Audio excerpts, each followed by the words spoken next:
The Sony PlayStation 3. And that's one thing Xbox don't got.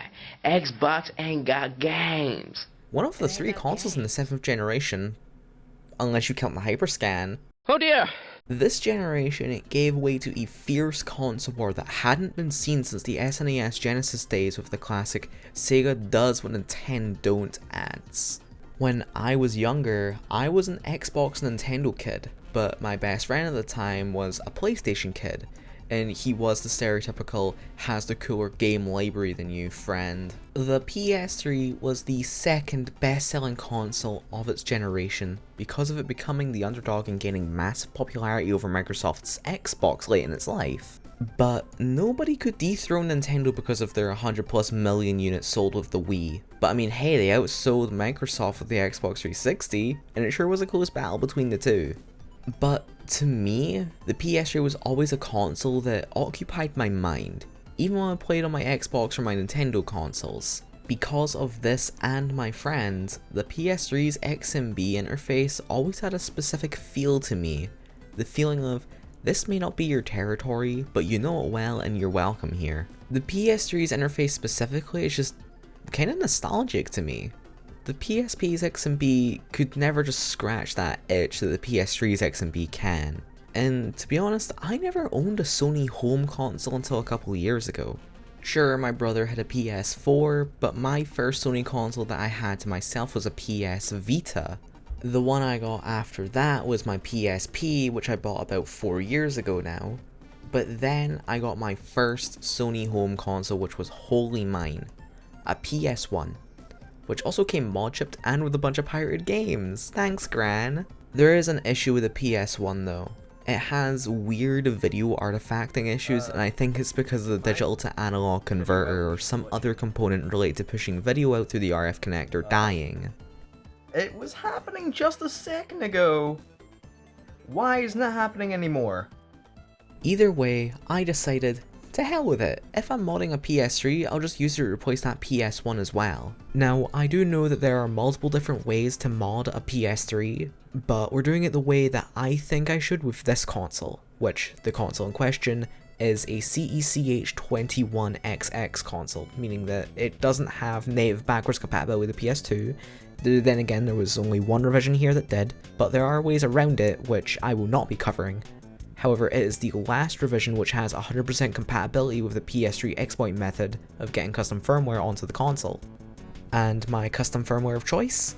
EvilNat 4.92 CEX CFW, which since the recording of this video has been replaced with the PEX variant to allow for DEX functionality. Also, if you're thinking of modding your PS3 or just any console in general, don't take what I'm doing or saying as a professional opinion. I'm just a stupid little transgender woman on the internet. I don't even have a good qualification in math. If you want something which would be a far better resource, go to the console mods wiki or go watch some videos by Mr. Mario 2011. Both are great sources of information from what I've found. In fact, the console mods wiki does take some information from Mr. Mario 2011. I'll leave a link to both Mr. Mario 2011's YouTube channel and the console mods wiki in the description of the video if you're interested. But seriously, if you are using my video as a guide, don't blame me if you brick it. Also, quick little story. I got ready to go out and buy the PS3 physically from a used video game store. I walked in, asked about it, turns out the person right next to me was buying the PS3. Don't know why I wanted to mention this, it's just kind of funny to me, to be honest. Either way, I went back home, bought one online, and a week later it arrived. Cue the unboxing, I guess. A package has arrived. That's another bit of now stolen from another YouTuber.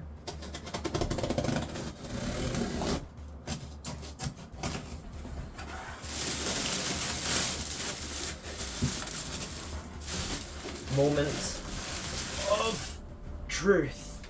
CECH21. That is a good one, I think. Let me fact check that real fast. How did you get in here? No, get out, come on. Alright, now with the little chaos being out of the room, I can continue fact checking. CECH21. That's good. We got a good one. CECH21. This is a very good one, actually. An official DualShock 3 6-axis controller. It's been a long time since I've actually held one of these. Oh, it's so comfortable to hold, actually. Also very dirty. How the hell did my Xbox 360, which I am planning on doing a video on, turn up in better condition?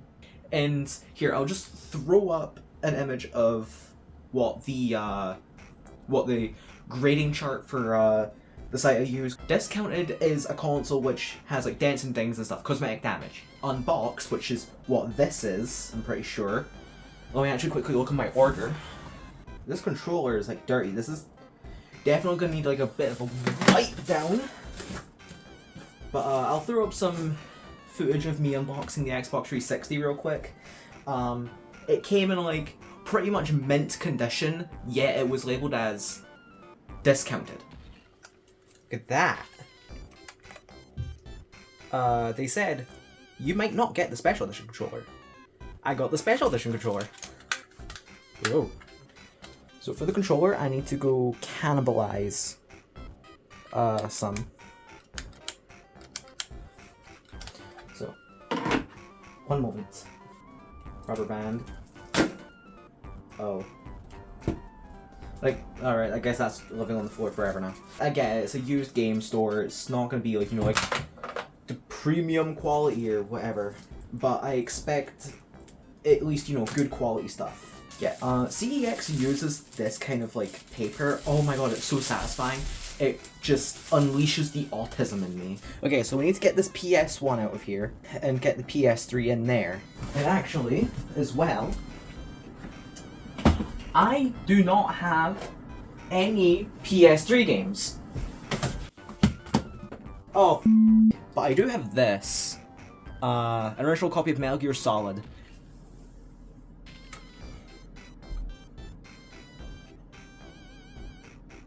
Bam.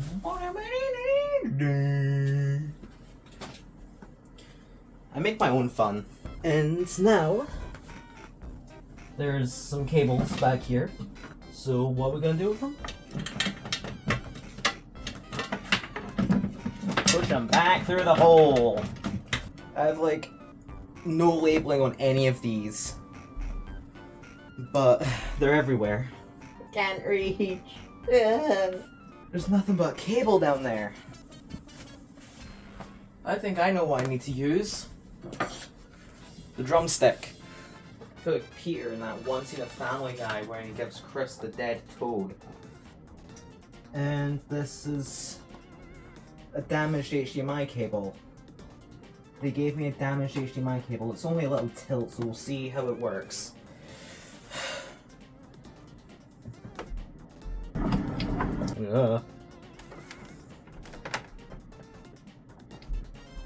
I should have learned my mistake with the RGLI! Oh, I think that's about as deep as it goes, actually.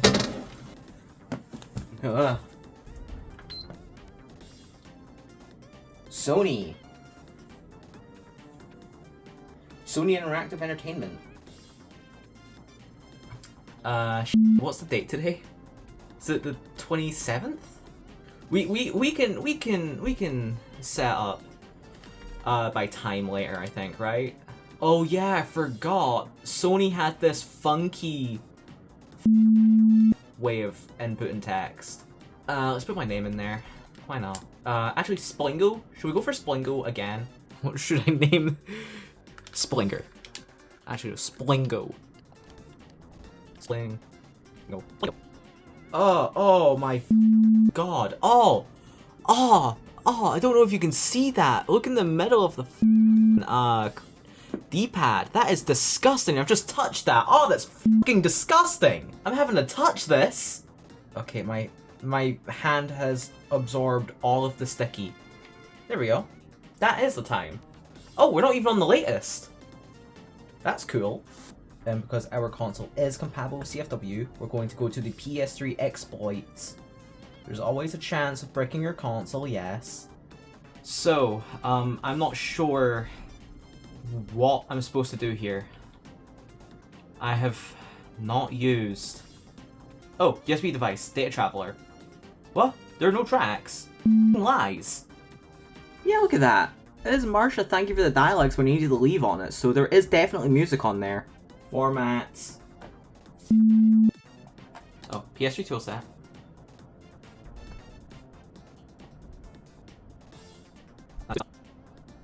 Looking up VSH exploits, please wait. Ah. I guess that was it saying, hey, you're ready to go. And we've got a big green tick. Flash memory. Save flash memory backup. Alright, complete successfully. Should always be confirmed by a validator tool. Oh yeah, I need that. Okay, yeah, okay, I forgot about that. I need another laptop then. Allow executing files program. Bad interpreter. Oh, there's literally no user bin Python folder. Because I just enabled Python. Okay. This would have been easier if I did it on Windows. This would have been easier if I did it on Windows. Ah! I'm not good enough with Linux. I can't figure out how to get Python scripts working. So I've got this. It's like a little interchangeable adapter thing. And we're gonna use it. Even though I'm like 90% sure it's a fire risk. You know what? While we're doing that, why don't we see if PS3 games work with it? Or, no, not PS3, PS1 games work. Certainly took it.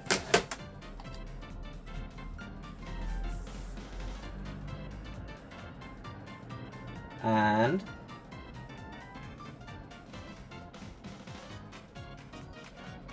hey!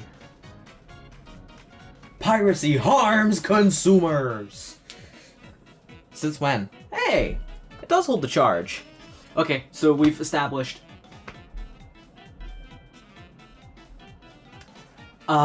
the XMB. Also, appropriately, it is pink. It's almost as if this was intended to be mine from the beginning. Pink is my favorite color. You're learning a lot about me today. I love pink. I'm a bit of a sucker for that PlayStation Blue, but I gotta keep it at pink. I gotta keep it at pink. Oh yeah! I forgot, I'm fairly confident I killed this laptop. It won't turn on anymore. It turned on. Never mind. The laptop turned on for a second. And it just switched itself off again. It's on! And it's loading! It's a really old version of Windows 10. Alright. This laptop seems to have done its job. Which means the dump we have is good. It's a good dump. Okay, now we need to load the flash. We now need to patch the flash.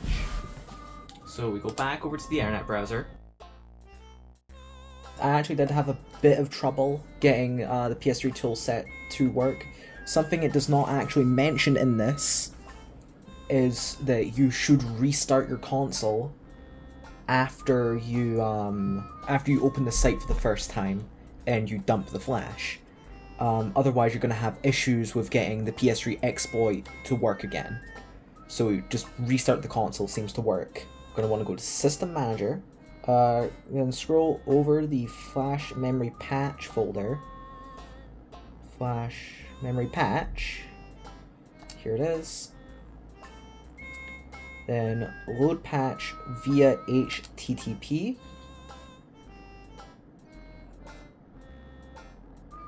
No FS. You seagulls! Seagulls! Okay, it's loaded and validated. And then apply loaded patch. Apply loaded patch, then press cross. Patching the PS3 flash can brick your console. It should never be done casually. There is no way to pause or cancel beyond this confirmation dialog. Do you want to continue? Yes. There is no way to cancel it, so do not hover. What? If there's no way to cancel it, why did you guys put a cancel button? That's just a button to brick the console. Oh? Oh? It's done! Okay, so it says to reboot, and if it takes longer than usual to boot, do not be alarmed.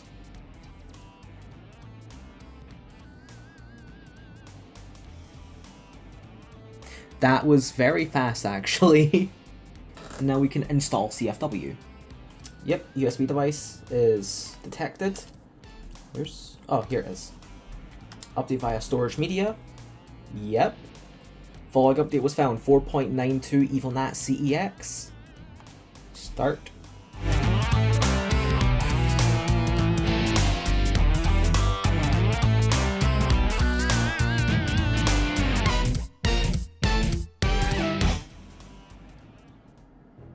It restarted. Oh. EvilNat.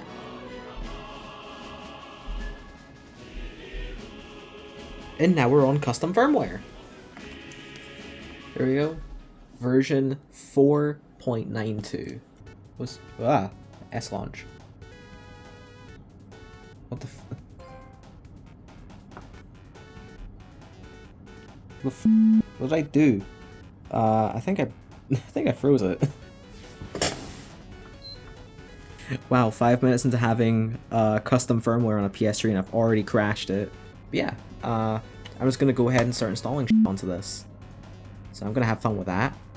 I'll be back in a bit. Okay, so it's the next day, and I've gone out, and I've bought a few games. But also, I got some stuff loaded on here, and also, I've cleaned the controller, so it doesn't feel like ick to touch anymore.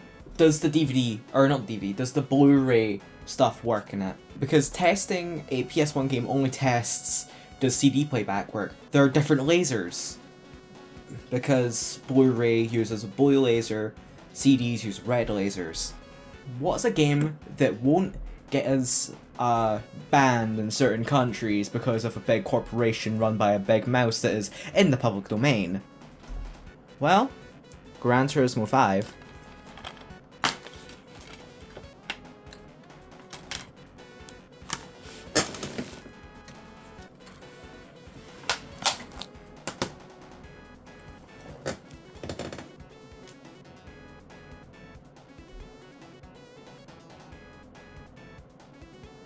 Okay, well, it seems to read it.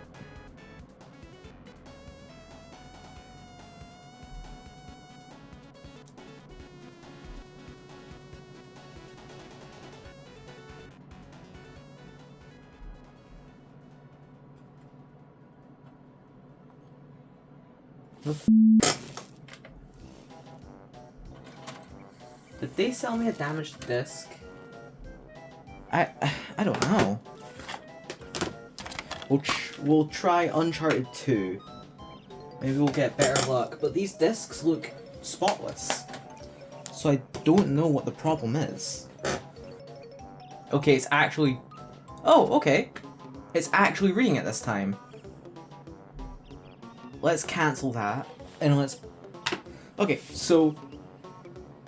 It's not an issue with the PS3.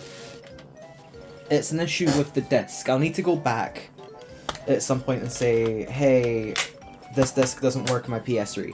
But I want to look at that error code again because I can't remember what it is. Also, the time is wrong. Today's the day that daylight savings kicks in, so it says 12:59 PM. Now it's saying 1 PM. It's actually 3. No, it's not. It's 2.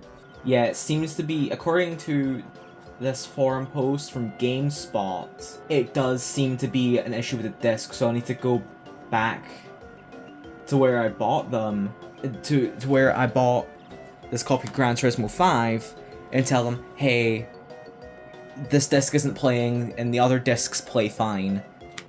God damn it, I was real want to play Gran Turismo 5 as well, man! Off camera, I will install the update for Uncharted 2, and if it doesn't work, you'll see that. If it does work, you won't see that because it means it's working, so I've got no reason to record it. Which is something I've seen happen on these discs if they're not, you know, taken care of. Now, what I think has happened to this disc is data rot, otherwise known as bit rot, data decay, or data degradation, and is not to be confused with software rot, which, albeit similar, is not the same thing. But quickly, I would like to preface that this does go off into a long tangent, and if you don't want to hear it, then skip to this timecode on your screen now. Now that the people who aren't interested in this are gone, we can continue. According to Wikipedia, the free encyclopedia at en.wikipedia.org, data rot is described as the gradual corruption of computer data due to an accumulation of non-critical failures in a data storage device, which as a result causes a decline in data quality over time, even when it's not being used.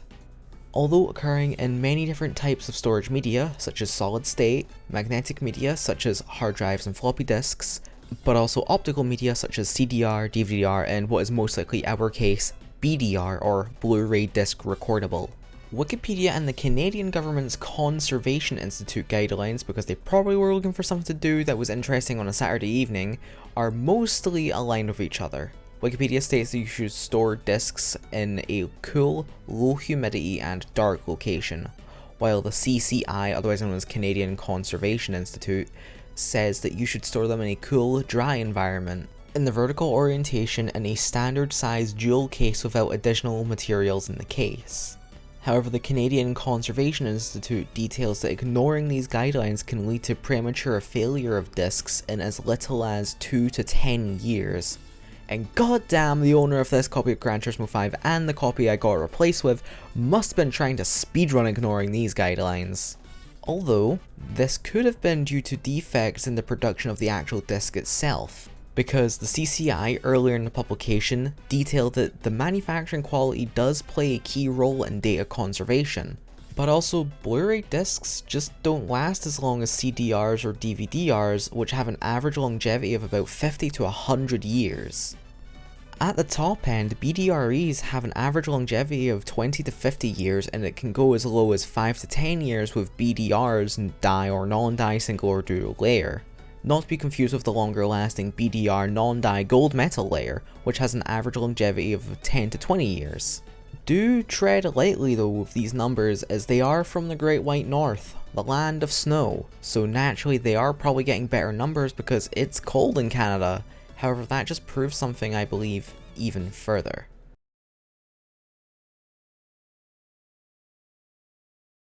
Preservation. Do these numbers make you scared about your CDs, DVDs, or Blu-ray discs? If no, then do you own any physical media? And if you do own physical media, then you should be scared, because one day you won't be able to use your discs anymore. Unless you have a whole ass archival vault for them, in which case you've deserved the peace of mind, just be sure to make backups. And if you are scared about your discs degrading, the question now is, are you scared enough? This is a phrase from one of my favorite YouTubers, Atomic Shrimp. In the video where he used this, it was in the context of scams. If you have a nonchalance attitude with scams, then you're probably more susceptible to them than someone who's cautious around them. But we can take that phrase and adapt it to another situation, in this case the preservation of physical media. Are you scared enough about it? You should take action. Make some time, sit down, take each one of your CDs, DVDs and Blu-rays if you can, and make backups of them. It isn't about if they fail, it's about when they fail. And sure, you can argue all day about how game preservation is piracy, or how we're only pushing the ticking time bomb of data loss further into the future. But that's why we're doing it. Not the piracy part, but maybe one day the media we preserve will eventually be lost forever. However, we didn't do it to make it last forever, we're doing it to buy more time and to give even more people the chance to experience the games, music, movies, and other forms of art of the past. Apologies for the little rant. Consider yourself spared because it was originally going to be double the length it is now. Anyway, back to the PS3. Because these discs can have a bit of a long lifespan, but it only depends on the conditions that they are subject to. I unfortunately cannot show what you can really do with the PS3, because I'm still discovering that myself, but I do know there's stuff like Movie On, and Multiman, which is I think is like a backup manager or something, so you can save backups of your discs. I'm happy to have a modded 7th generation console. I mean, if you want to mod your PS3, do so. I encourage it. I encourage you mod your consoles. Just, if you brick it, that is not my fault. That is purely yours. You have all the responsibility. Anyway, thanks for watching. If this is the end of the video, goodbye.